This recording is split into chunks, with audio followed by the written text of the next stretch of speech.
Broadcasting from the business capital of the world, this is the Podcast Business News Network.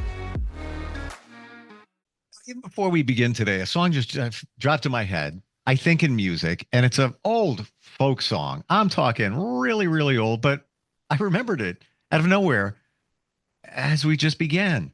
The times they are a changin'. That's the name of the song. The times they are a changin'. And it looks like some change is coming our way based on a new administration, based on what was on TV and media last night. We're going to dig into some of those potential changes. What's law got to do with it? She is our professional of the year. She's a partner in a firm in New York City, Greenspoon, Marder, LLP. Her specialty is construction and real estate litigation, and she's back with us. Great to have her here. Carol Sigmond joins us on the program. How you doing today? I'm doing well, Steve. How are you? Knowing you and our gatherings in the past, I'm preparing myself for a lot of numbers, facts, and figures, flying after your research of even last night. Tariffs. Let's start there. Where do we begin? Well, let's start with one sort of placeholder, important placeholder. Tariffs have a place in an economic package, and they have a place in a trade program. They can even have a place if they're targeted to achieve a goal. For example, Mexico has been allowing a lot of fentanyl into the United States. There's no question about it. It was an issue under the Biden administration. It was an issue in the first Trump administration. It's an issue now. If you were going to use targeted tariffs to induce the Mexicans to take more aggressive action on fentanyl, that might be a good idea. The Chinese piece of the fentanyl crisis is a little different. They basically don't make fentanyl. They make the components that go into the fentanyl. But let's understand that fentanyl is a terrible crisis in this country. 70,000 people a year are dying. Yeah. I mean, that's horrible. So if we had a targeted program on this, it would make sense. But a targeted program on fentanyl would not involve the Canadians. Less than 1% of the fentanyl that comes into the country comes through Canada. I mean, we seize more at our ports than we seize coming over from Canada. So let's understand these are not targeted. They are not short-term, they are not targeted, and they do not have a specific goal. They're kind of a little bit too freewheeling. So let's start with that premise. So let's talk about what the current tariff program would do, less the 30-day delay or 31-day delay on the cars, which was just announced a few minutes ago. So the Detroit car maker said the tariffs would add $12,000 to the cost of a car. The construction industry believes that the tariffs will add 5 to 7% to the cost of construction materials. And keep in mind the materials, roughly speaking, 50% of the cost of a construction project. Construction costs and delays could be increased because of the deportation piece of this, because 20 to 25% of the construction workers in this country are undocumented. So we've got the labor issue on the construction side as well. Groceries, the average American family may see a $1,500 increase in cost of groceries and other basic items at the grocery store and the drugstore. So we're talking about a major, in effect, tax increase on consumers in America. Wow.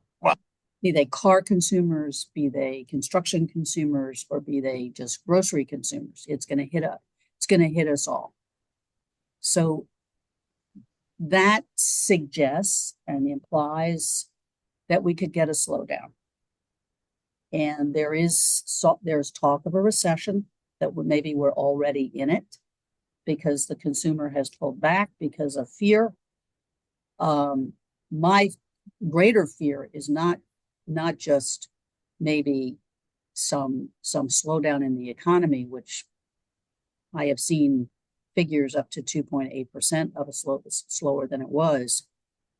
My concern is something that a lot of our listeners probably don't remember. You and I are about to age ourselves. We're going to date ourselves again. Bad enough with the song. Now we're going to really date ourselves. Here we go. Do you remember stagflation? Give me a year. Give me another reference point. President Carter and his stagflation problem. I want to say I don't remember, but I do vaguely remember. Prices were going up, but the economy wasn't growing. Yeah. Yep. That's the fear some of us have, that unless the tariffs are more targeted and more controlled and more thought through in terms of their impacts, we could have some stagflation. And if I remember correctly, was a kid during that time, or call it a teen. I remember unemployment was very, very high at that time. Yes. Well, we are presumably going to be looking at an increase in unemployment simply because of the layoffs in the government. And if you look at the Washington, D.C. economy, because that's where a heavy part of government is centered, they are talking about, a substantial reduction in the economic activity in that city. So that city certainly could see some recession in Washington, D.C., and unemployment could be going up, which would impact Maryland, D.C., and Virginia for sure. So you're giving us stats and numbers and scenarios based on these numbers. Where do you base a lot of this off of? The percentages. So truthfully, I got Morgan Stanley to send me some information that they were producing on the tariffs. So I pulled that in. I have been following all of the business news, Fox Business, Business Insider, Business Week. I've been following all of this. I've been listening to the public statements of, like, the car manufacturer presidents. Sure. So I've been paying attention to what I believe is not reporting as much as its source data. So I just changed vehicles and currently been going from dealership to dealership with a friend just to support them in the car buying process. Did I hear you right? Another $12K on top of the price of a car average typically? That's what Detroit is saying. A 25% tariff on Mexico and Canada could result in. Here's part of the problem. And remember, the car piece of this has now been blocked for 30 days. So maybe it doesn't happen. But keep in mind how integrated the three countries are in car manufacturing. Something might be made in Mexico, something might be made in Canada, something might be made in the US. Maybe it's all shipped to Mexico for assembly. Maybe it's all shipped to Canada for assembly. Maybe it's all shipped to the US for assembly, but you have these parts crossing the borders maybe more than once. And from my industry, the construction industry, the big trucks that are used in construction, among other things, they're mostly assembled in Mexico. The parts may not all be manufactured in Mexico, but the assembly is in Mexico. And how all of these are being applied is, that's where the $12,000 figure came from. It assumed these tariffs on all these cross-border transactions. Wow. Yeah. So many questions here. We're kind of painting a bleak picture, or a picture of challenge coming our way. And I like to say I don't do politics. I speak in the facts, and that's why I asked you the sources. However, the tariffs, in your opinion, Carol, where's the good? Well, I see two possible goods. The first round of tariffs, coupled with COVID, did change the supply chain for many things, including construction materials, and it moved much of it closer to us. So instead of so much coming from China, more was coming from the Caribbean and Latin America. So it was called nearshoring. And to me, that was good because it meant the construction contractors can control their inventory better because the stuff doesn't have to ship as far. They can get it quicker. So they have to store less. So maybe they buy less, maybe they store less. So maybe costs come down a little bit. So I thought nearshoring was a good thing. I also thought diversification of the supply chain was a good thing. There's also a sense, I think, among many Americans that China has used trade as a kind of a weapon against us, and that they haven't been fair. And all of the efforts that the various administrations over the last umpteen years, from the first Bush administration, Clinton, the second Bush administration, Obama, to try to achieve some kind of fair trade program with China, that's been tough. So the Chinese tariffs bother me a little less. Also, their role in the production of the fentanyl components, I'm not blind to it. So, and the periodic sort of attacks on our economy coming from China, and our computer systems coming mostly from North Korea. All of that I sort of park off to one side and say they are not a friendly party. By and large, Mexico and Canada are friendly parties. Canada has traditionally been one of our closest allies. I mentioned the fentanyl issue and the Mexicans, and also, let's talk about the southern border of Mexico. If the Trump administration said to the Mexicans, if you don't want these tariffs, you keep your southern border closed to mass immigration headed for the United States, not the U.S. southern border, the Mexican southern border, that would make sense. That would be sensible. That would be a foreign policy goal that makes some sense, and that could be discussed with the Mexicans and made, and handled rationally. Because without tariffs, the Biden administration was able to get them to eventually close that southern border. So there are things we should be thinking about. I just think that it should all be more targeted and more strategic. If that's and that may be the word that's missing here, that some of what's going on now isn't particularly strategic. So it sounds like in your mind, there's a place for some tariffs, but we have to pick and choose our battles in the direction we're going to go in. Your specialty, real estate and construction litigation. Want to go back to that for a second. How is that going to impact those industries if these tariffs take place? The tariffs on steel and aluminum will hit the industry very hard because of windows and generators and everything that's made with steel, studs, everything that's made with metals. So the industry will get the full 5 to 7% impact that's being discussed.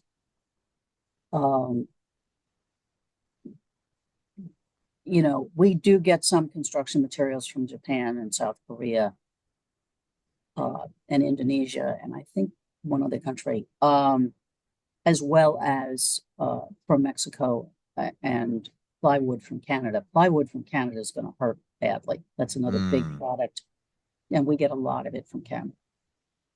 And again, we don't have a strategic reason to be doing much to the Canadians. I don't see any strategy there. I mean, I'm not sure what the administration's goal is. If their goal is revenue, they're probably going to produce a recession and not get the revenue they're looking for. If they had some political goal with the Canadians, which I don't see, fentanyl not going to do it for me. Just doesn't do it. There's just not enough in fentanyl involvement. Frankly, the Canadians are not the source of the heavy influx of undocumented workers. So Canada is just not a player in any of these issues. So I'm not sure how tariffing Canada works for us as a country. I get targeted, strategic, focused attention on certain policy issues with Mexico, but once the Mexicans, cooperate with us, maybe on the fentanyl and their southern border, maybe then these need to go away because we have other needs for Mexico. but we need to be strategic. And that's, I think, we really need to think about. We need to be smart. Even within the construction and real estate industries, coming off of COVID, where there were supply chain issues, where you couldn't even get a door. It took times four the amount of time, if you're lucky, to get that plywood. There still are supply chain issues, and let's talk about who's going to be impacted by this. The biggest impact is going to be in new housing, new multifamily housing, rental and to buy. And who gets hurt? The young people who are trying to buy homes. Who gets hurt? The young people who are setting up households and are going to rent. I mean, that's who's getting hurt by all of this. And I don't think that's helpful. I think housing needs to be a priority. If we were being strategic, we would be looking at how do we bring down the cost of housing construction, not, sort of random acts to make it more expensive. It is a major issue in this country. And I didn't see it until I saw it. And I sold a house a couple of years ago. So I'm in between. I rent. I don't want to, but even in the New York area, it doesn't make financial sense for me to buy. And many people would say the same thing. But what do you have on the reverse of that? You have extremely inflated rental prices. And you also have a lack of affordable housing, and anything that is going up being constructed at this time. The rents are astronomical, especially if they're near a transportation hub, a railroad, or, near a major roadway, or, I'm not too far away from 3 hospitals. Oh my gosh. You want to rent in a complex nearby? Whoop, they got you. Well, and the other thing is, think about, all of the efforts the city has made for City of Yes, and then all of the efforts by the state to try to come in and support some of this. And City of Yes isn't having nearly the impact people were hoping. There are many reasons for that. The big one, in my opinion, is there just isn't that much space to do this kind of building. I think if you want to get me on one of my little rants, so you can put me on one of my little rants. And one of my little rants is the time has come to take a lot of these B, C, and D buildings from 14th Street North into the Plaza District and face the fact that they need to come down.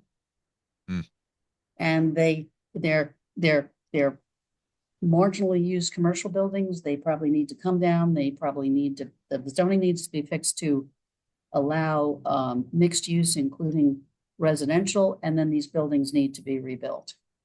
What can be converted, and it's not a lot. Right. We've talked about this before.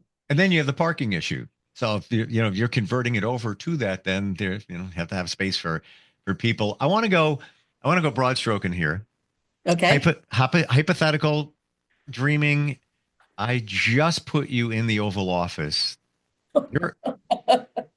What would be some of the things that your first, aside from the tariffs, we're going to put that aside. What would you change? What would you do right now? Anything stand out for you that call it a priority? Well, I would revamp the Doge activities and make them look more like the government reorganization that went on during the Clinton years. So Clinton cut federal employment fairly substantially, but he did so in a fairly strategic and targeted way by eliminating jobs that were no longer useful through he allowed redundancies, he allowed people to retire and not fill jobs, he abolished jobs as they became vacant. He merged programs, he merged offices, he reorganized to make government more efficient. I would, bring in the computers. I would actually begin to computerize government. Think about what you could do. Toll collectors. Why are there any bridge toll collectors left in this country? Why isn't it all Easy Pass or the equivalent? I mean, there's a whole huge set of jobs that could be made more efficient there. So let me make sure I'm detecting this clearly. In terms of peeling back the layers of government, i.e. Musk and company, Do you feel there is some good going on there? In the way it's being done now, no. Okay. I'm very troubled. Um, but I think there could be. I think if it was more, once again, let's go back to our word, strategic and targeted and focused, it probably could do some good. It probably do a lot of good. I mean, think about the State Department and what Colin Powell used to say. Uh, God rest his soul, when he used to say that his job as Secretary of State would have been much easier if he'd had modern computer systems. I mean, they're still working on DOS over there. Maybe the time has come to. Not still. That was then, right? Yeah, I think they may have emerged a little bit, but I haven't heard the the word government, DOS in decades. yeah, Wow. look at Social Security. I mean, the claim that you have all these dead people collecting Social Security. Now, I have two comments on that. First of all, I think it's unlikely that payments are being made to these people in the way that is being suggested. But number two, let me pose a question to you. So when I was a teenager, a young teenager, my father passed away. And he was a government employee in active service at the time of his death, and he was a veteran. Okay. So my mother was alive, I was alive. There were veterans benefits being paid to me as a minor. There were service benefits being paid to my mother. My father's Social Security number was active for 54 years after his death, because that's how long my mother lived. And there were benefits being paid listing that number. Now, they were being paid to a person who was entitled to have them, but he was dead 54 years, and there was still money going out because the beneficiary was alive. And take children who lose a parent and they're minors. Those benefits are going to be paid until they're not minors anymore. So those benefits could be paid another 10 or 15 years, depending on the age of the child at the time of the death.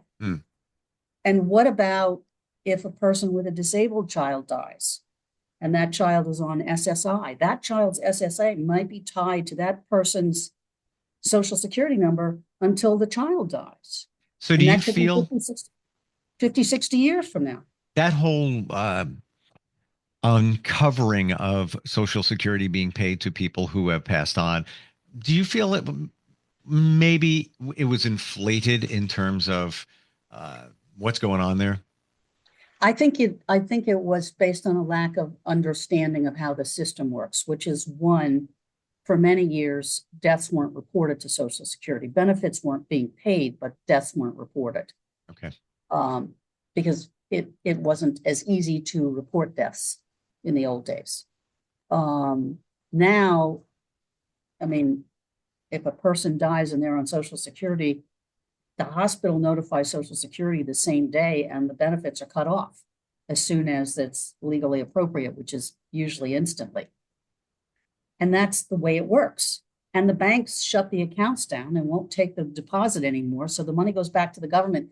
The government may think they're paying it for maybe a month or two before they figure out that their computer catches up, but the money is already still back at the government. So it reflected, I think, and reflects, I think, a lack of understanding of how this works, but also a failure to appreciate that there is money being paid out legitimately against a Social Security number of a dead person, because there are people tied to that Social Security number, who have rights. Legally benefiting from it. Yes, legally benefiting from it. We are out of time. Oof, covered a lot today. What happened to our time, Steve? You know what? I look up and I double check. Yeah, we're definitely slightly over time, but that's all good. That's all good. A lot of information here. I appreciate everything you bring to the table. And we all have different political views, but when you hear different scenarios and different opinions, it kind of makes you think. Not that we're trying to change anybody's mind here, but I call it the camera angle. You bring things from a different camera angle, and, refreshingly so. And that's why I love having you here. If anybody wants to reach out, would you want to share a contact info? Oh, my email address is Carol, Carol.Sigmond, Sigmond, at gmlaw.com. Feel free to email me. Thank you so much for today. Really appreciate it. Thanks, Steve. Be well. You too. We'll be right back.